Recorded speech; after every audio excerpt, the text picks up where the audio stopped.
Where your treasure is, there will your heart be also. God has given us unlimited treasures in His Word. Every time we open it, we can discover a new treasure or admire an old one. What will we find today? Here's Carla Early with Treasure Hunt in the Word. James 1:14 and 15 tells us that each person is tempted by his own desires, which gives birth to sin and ends up in death. The more Cain nursed his anger and jealousy against his brother Abel, whose sacrifice God had accepted when he'd rejected Cain's, the angrier he became until he killed his own brother. Now, my dad and his brothers always seemed to get along so well in a close, loving relationship that I have a hard time believing that Uncle Harold almost killed Uncle Jim once by hurling a heavy iron at his head. Jim ducked and it went through the window, or so the story goes. They both got in trouble over that one.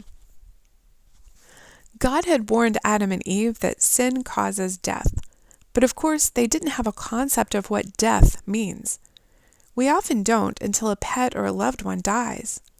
Then we realize the permanence of death. I'm sure as brothers, Cain and Abel had fought before. They say all siblings do. I don't understand that since I'm an only child. But this time was different. We don't know how, but Cain killed Abel. God didn't leave his sin alone. He confronted Cain with a question. Remember the first sin of Adam and Eve? He started with, "Where are you?" when he talked to them about their sin. This time he asked a similar question. "Where is Abel, your brother?" I love how God subtly reminded Cain of his relationship by adding "your brother" to that. The Lord did the same thing with Cain that he had done with Adam and Eve. He invited Cain to confess his sin and repent of it.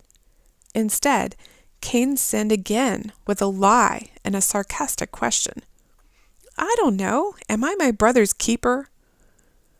That sarcastic question makes me ponder. Just him saying this shows his heart, even if he hadn't killed him.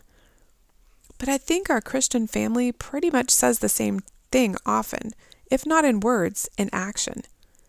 If the people that normally sit in front of us at church haven't been there for a few weeks, do we actively find out what happened to them? If a new Christian joins our church and gets baptized, do we make sure that they get discipled? If we see a Christian friend straying, do we have a hard conversation with him and guide him back from the brink of sin? Yes, we are our Christian brother's keeper. We have a responsibility to our Christian brothers and sisters not to let them drift away unchallenged.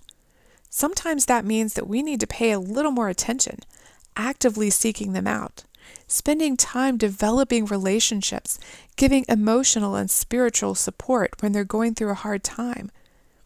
We need to go out of our way, even when it's inconvenient to do so, and think more about others than we do ourselves.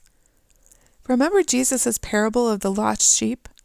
That shepherd searched all over for that one missing sheep because it belonged in his flock. He loved that sheep, just as he loves each one of us. And when we love God, we should love those he loves and take care of them. That might be as easy as sending a text to say, "Hey, I haven't seen you at church for a few weeks. You okay?" Or it may come in the form of taking a meal to someone who's sick. Or it could be visiting a dear saint who can't get out anymore. Or it might mean confronting someone because of their sin. How can you love God's people as He loves them and be your brother's keeper today? Who has God put on your heart that you need to reach out to right now?